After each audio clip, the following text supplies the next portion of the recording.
नमस्कार दोस्तों, आप सभी का स्वागत है मेरे इस YouTube चैनल में। आज हम पढ़ने वाले हैं कक्षा 8 की गणित को, दक्षता अभ्यास 1A को।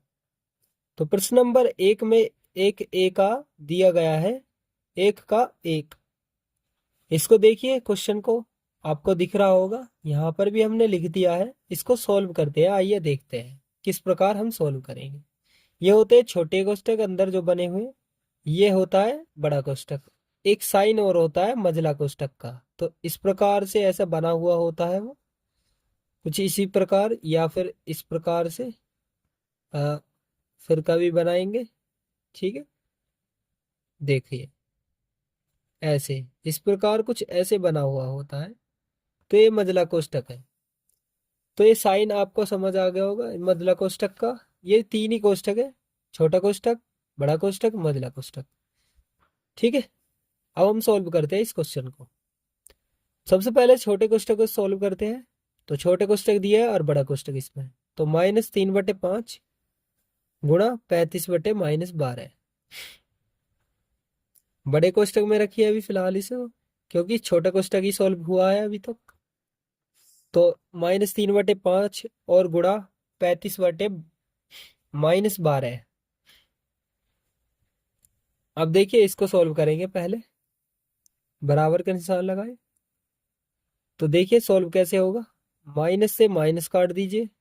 3 से काटोगे 3 चौक 12, 5 से काटोगे 35 को 5 सत्ते 35, 7/4 आ गया। 7/4 कोष्टक से बाहर हो चुका है क्योंकि हमने सोल्व कर लिया है।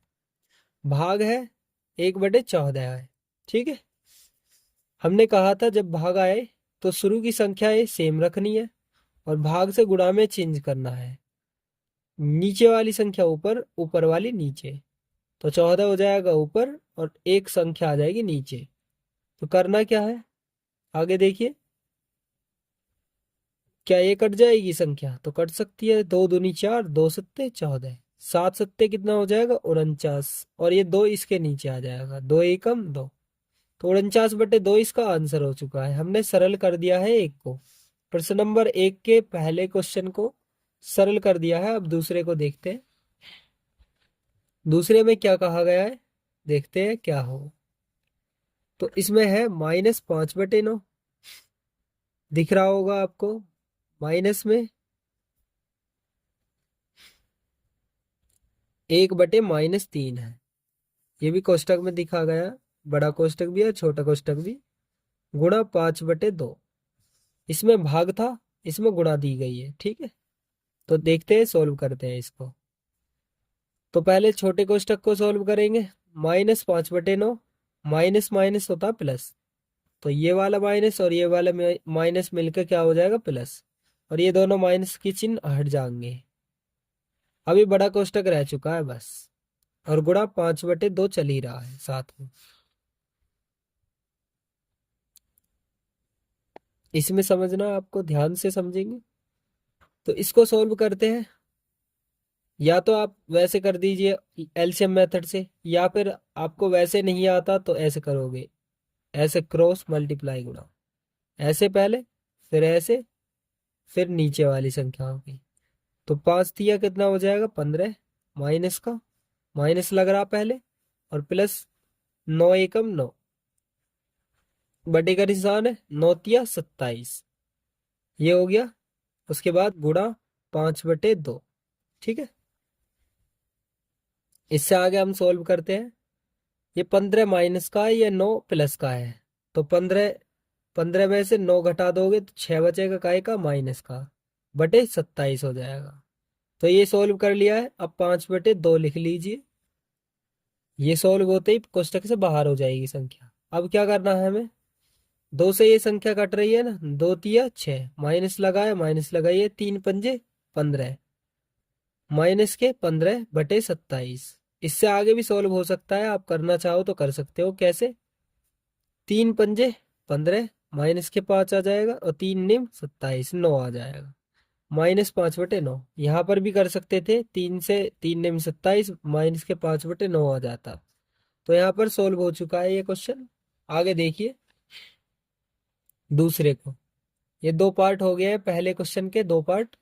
अब देखते हैं तीसरे पार्ट को।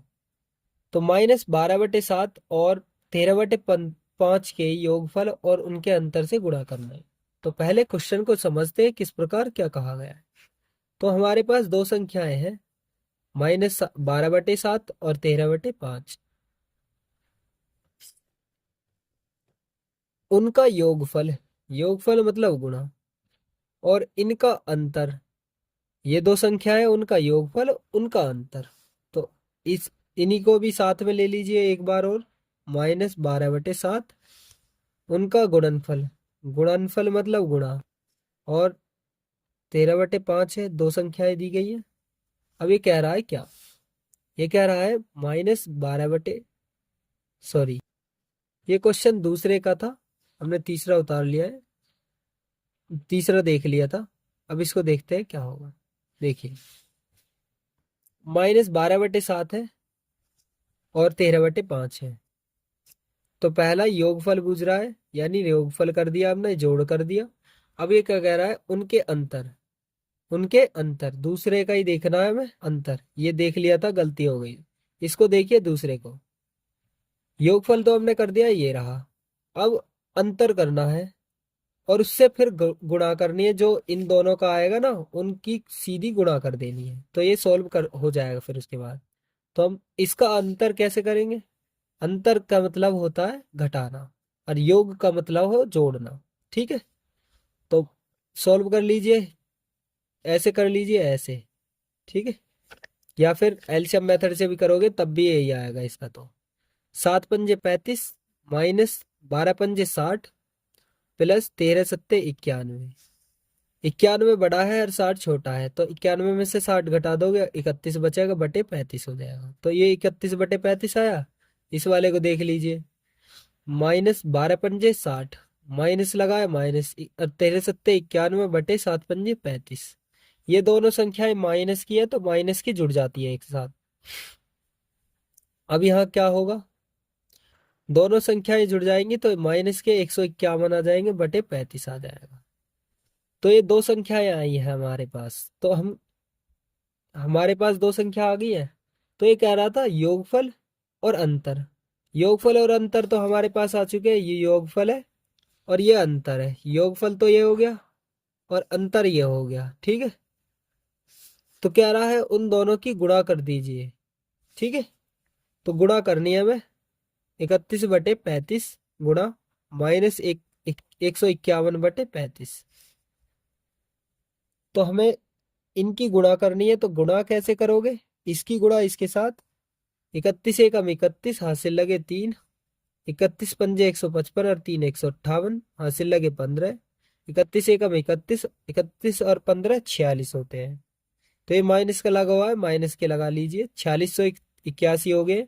ये 35 का स्क्वायर क्या होता है, 35 का स्क्वायर होता है 1225। आप गुणा कर लीजिए, जैसे जैसे मैं बता रहा हूँ, 151 की 31 में कर लेना तो यही आएगा, और 35 की 35 से गुणा करोगे तब भी यही आएगा, ये वाला 1225। ठीक है, तो ये क्वेश्चन इसका सोल्व हो चुका है, दूसरा क्वेश्चन। इसी प्रकार तीसरे को भी करेंगे। अब आप ध्यान पूर्वक सीखेंगे। अब अगर आपको दूसरा क्वेश्चन समझ नहीं आया, क्योंकि दो एक साथ कर लोगे तो आपका रिवीजन हो जाएगा। 1/-2 है, दूसरी संख्या है -3/7। उनका योगफल, योगफल क्या होता है, प्लस, और गुणनफल होता है गुणा, और भाग, भाग का साइन। ठीक है, तीन चीज दी गई है इसमें भी। तो योगफल यानी जोड़ना है, इन दोनों संख्या में जोड़ और इन दोनों संख्या की उड़ा, जो दोनों आवे फिर उसका भाग दे देना। ठीक है, हमारे पास दो संख्याएं दी गई है, 1/-2 और दूसरी है -3/7। तो इसको कैसे करेंगे, पहले योगफल दिया है, फिर उसके बाद क्या दिया है,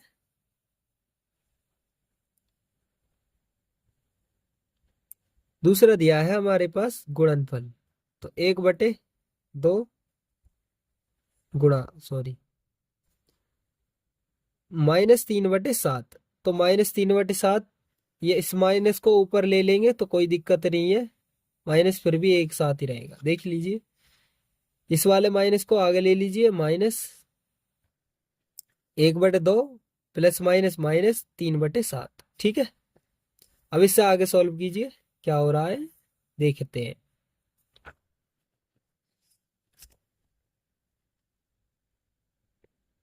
तो इससे आगे सॉल्व कर रहे हैं हम। माइनस 1 सत्ते 7, माइनस है माइनस, 3 दूनी 6 और 2 सत्ते 14।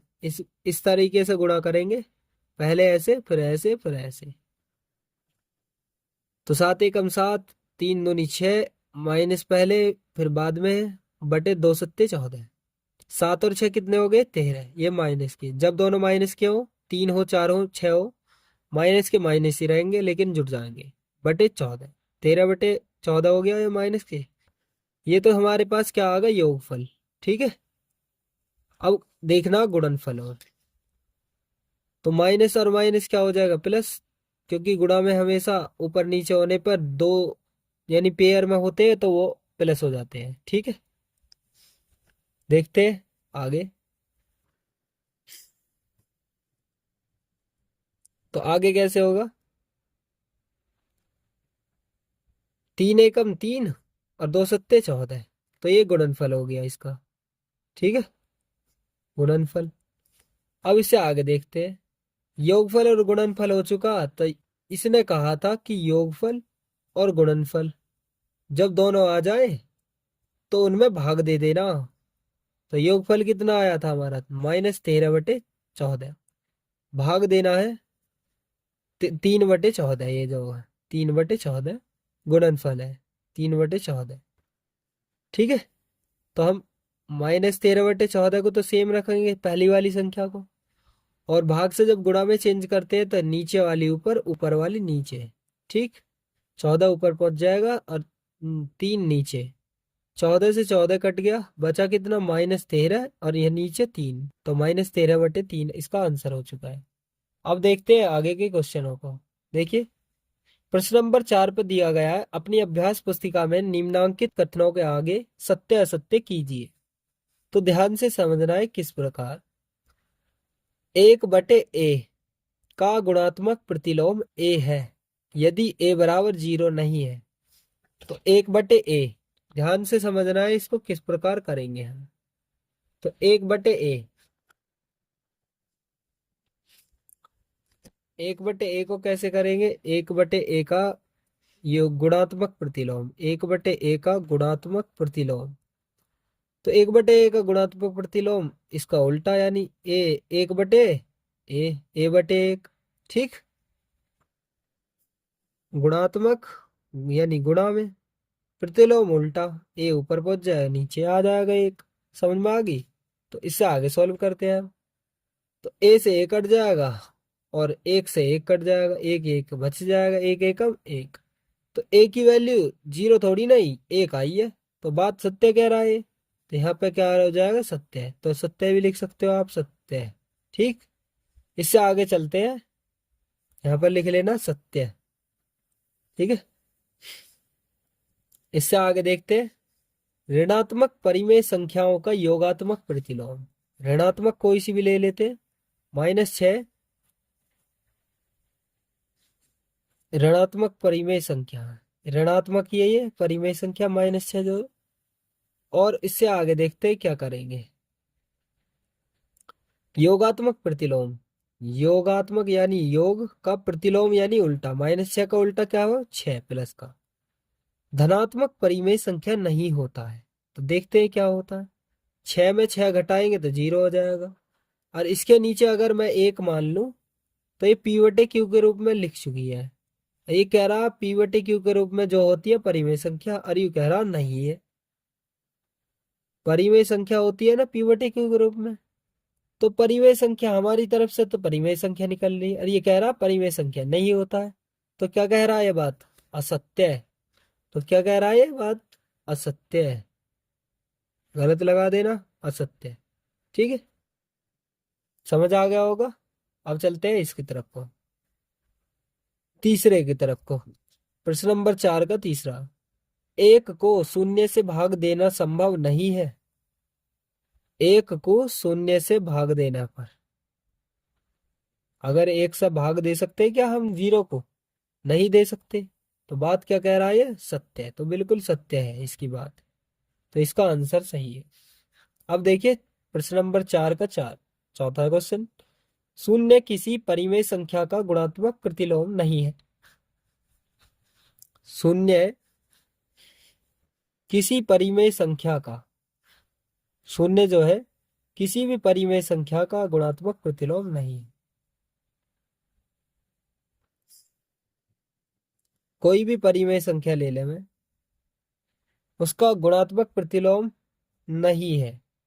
अगर हम किसी भी को भी ले लेंगे ना तो जीरो ही बना देगा, उसका योगात्मक प्रतिलोम गुणात्मक प्रतिलोम हो ही नहीं सकता, क्योंकि 0/1।